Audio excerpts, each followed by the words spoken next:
Yes. Good. Nigel? Right, well, can you hear me as well? Yes. Indeed. Can I suggest members put the go on to mute if they're not speaking while Richard's talking? Thank Good you. idea. Fantastic. Hold on.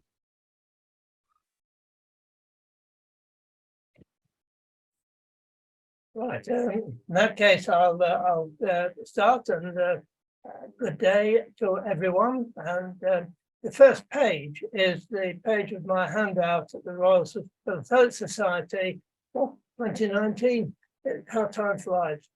And really that is the basis of the presentation this evening, because I gave a PowerPoint presentation live at the Royal Society. Anyway, this is a map, as you can see, and it came out of a travel brochure for Egypt. And I thought, that's just what I need. And so here we are with a rough map of Egypt, started off with Alexandria at the top and ended up, well, our journey will end up at Aswan near the bottom of the screen. And all the major hotels which have post office within them, we shall start in Alexandria and work our way down the screen, so upriver as far as Aswan. And so the first one we come to is Alexandria and the San Stefano Hotel, which was right bang on the coast of the Mediterranean. If you look at the other side of the hotel, there is a bit of a veranda going along, and then there's sand and the sea. It's a wonderful setting, and it's outside. It was outside Alexandria, and a tram stop was outside the front door. Which you can see there, opened in 1902. Compare it with the pitch postcard of the hotel 18 years later. The palm trees have grown, and not only that, the hotel has changed. There's another floor being added, and so the portico at the front entrance has been raised up, and the windows on the ground floor have been widened out. And it's a classical use of how picture postcards can be used for in a postal history presentation. I'm really lucky to find this particular item. The San Stefano Hotel closed down after the First World War, and it's a nice hotel. The reason why it made money was because they incorporated a casino inside it. And indeed, over the front door, the front entrance there, it says Ramley Casino. These are the postmarks which the hotel had, and the post office was manned by regular Egyptian postmen who had to apply each year for a job within these post offices inside the hotels.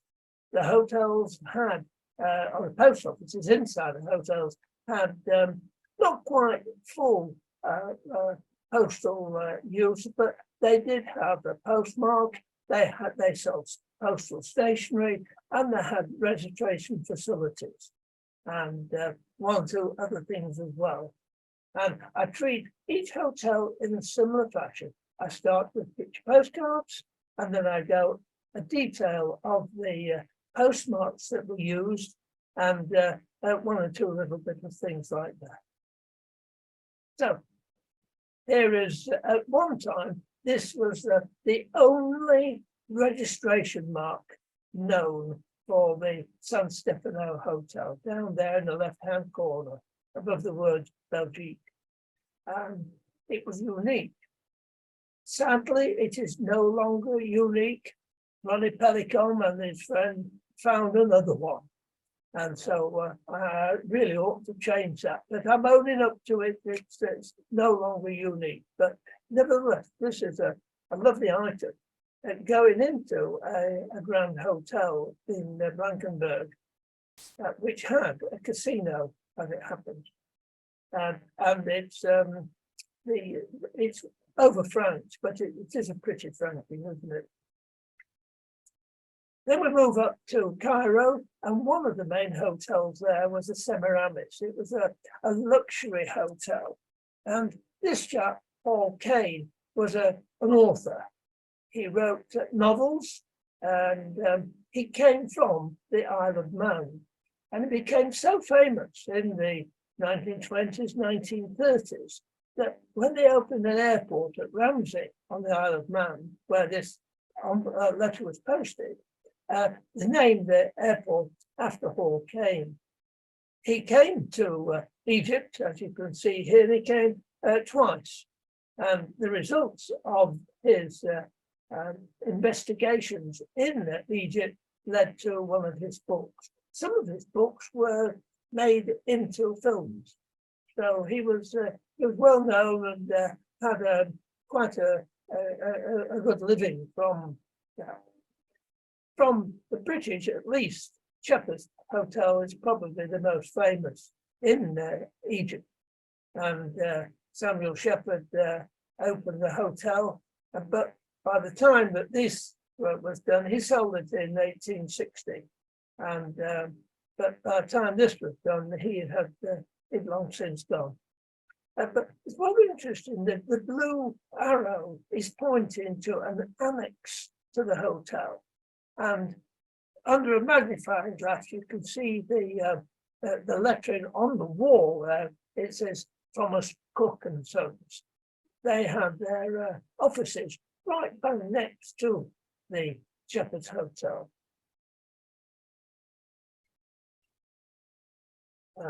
There's some hotel stationery which Bill will no doubt look at. There's quite a lot of stationery that the hotels produced, and this is quite nice. This shows how, in the early days, the top cover used the ordinary generic Egypt registration cachet, but that was 1898. But 2 years later, it actually had its own registration cachet shown on the lower envelope. I had my thoughts about this one addressed to Mrs. Elizabeth Taylor. At that time, which was 1960, she was married to one of the American singers, and she was just started filming the Cleopatra. That's why she's in there. There's a picture of her there.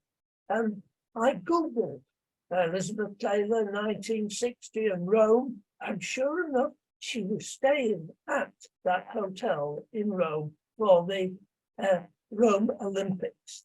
And just to tie things up nicely, the stamp on the bottom left-hand corner was issued, part of a set issued by Egypt for the Olympic Games there. Notice how the fences are both of them are left-handed.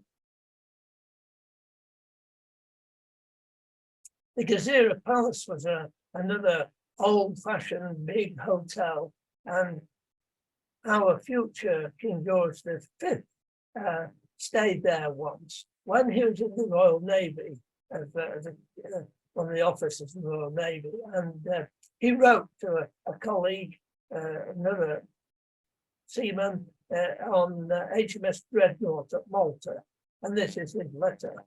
And it's written in George's own handwriting, and those things like that he used to, where the blue arrow comes, he used to put on his envelopes that he'd written his monogram, the G for George.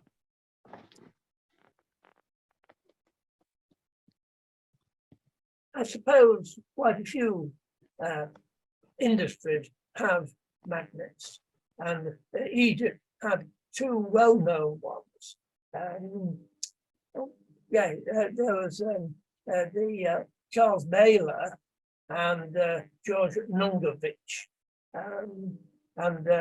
but between them, they had all the big hotels in Egypt, and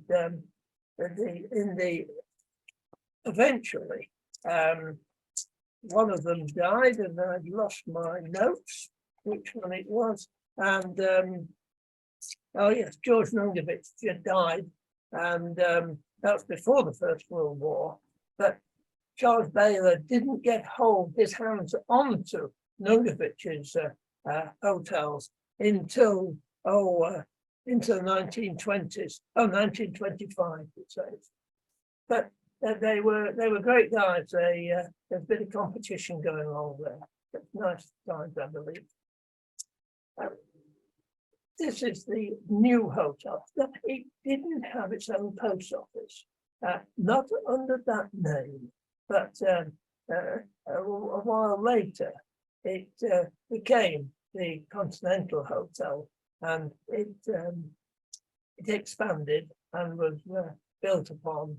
And at that time, they were building hotels and merging them together. And if one hotel had a post office, it carried on into the next one where they merged. So I call this the Chameleon Hotel, because it's a Continental Hotel. Then it turned into the Grand Continental, and with its registration cachet. And oh, this is rather interesting item which was found used too. Someone staying at the Grand Hotel Continental, and this is Carl Huygens, who was running expeditions in Cairo, and this was into it was operating them from Cairo, but they were in the Upper Egypt region, the other side down going towards the Sudan. And he would do the organizing of the porters and the transport and the food and all the supplies and things like that. And that's what he was known for. And within the Chameleon came the Savoy Hotel, but it had its own post office before then. And eventually, with a Swiss man, August Wilde. There's a family of the Wildes who came from Switzerland, and they did various things within the hotels within Egypt and the hotels in Switzerland as well. And here's the Savoy Hotel with a registration cachet and a nice furnishing as well. I couldn't resist this particular thing. For those of you who happen to be a car enthusiast may recall the firm called AC Cars. They were very famous in the 1920s and 30s. And this is addressed to AC Dev's cars in the Thames Ditton, and for the spares department. And I guess that's what they were asking for. And it had a connection with me because that was my father's first new car, bought in about 1932, 1933. Another thing which links the Cairo, in this instance, the Continental Cairo, the Savoy rather, and this is a lovely envelope, airmail from Egypt to London, and it's addressed to Crompton Frank Parkinson at Crompton Parkinson, who are a large firm of electrical engineers. Unfortunately, that the envelope has one of the image of one of the biplanes in the bottom left-hand corner. And Parkinson made a lot of money, and he bequeathed a lot of money towards the Leeds University. And the photograph you're looking at on the right-hand side is the Parkinson building at the University of Leeds. It was started before the Second World War, and it was completed after the Second World War.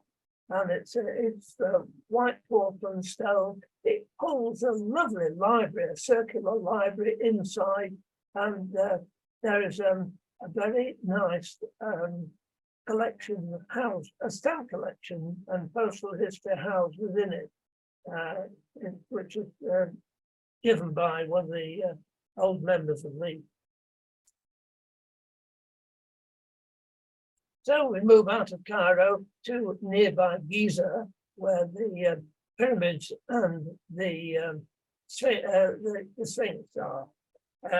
I guess I could do a whole evening on the manor house, because it seems to have attracted all sorts of famous people, and not only that, but army people as well. And the I guess the bottom left-hand cover is to a captain in the Royal Army Pay Corps in nearby Abbassia. And the post office was not actually inside the hotel. It was alongside the hotel. And indeed, when we were in Egypt, along with Mike and a few others, we saw where the post office had been. And for the name of the post office, they called it Pyramids. This is taken from the top of one of the pyramids, looking down on the manor house and the various encampments for the soldiers during the First World War. And some of the soldiers went to the top of the pyramids and they fell down. And it didn't do them much good. There's a few deaths from that. And by this time, they had changed the name of in the postmark. That's now the Arabic Ahram, which is the Arabic word for pyramids.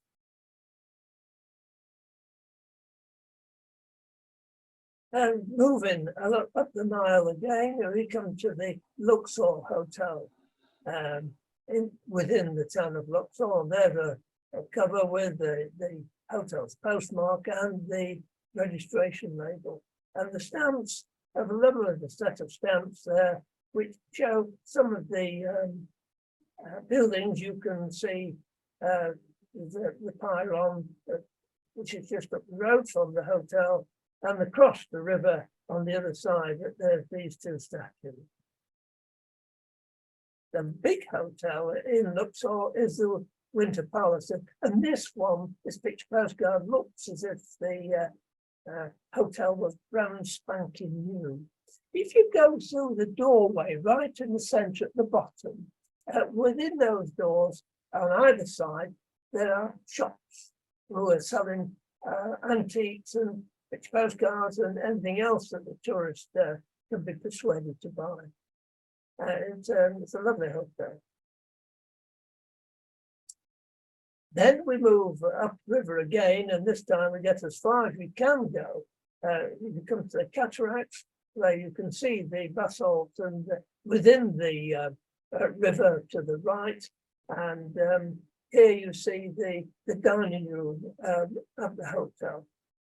We have actually dined within there, and it's a marvelous sensation. And on the particular evening we were there, we had steak with brandy poured over it, and we threw a match at it, and it all went up in flames. It was a lovely experience. Of course, we dimmed the lights for the performance. This was 1999 when we were there.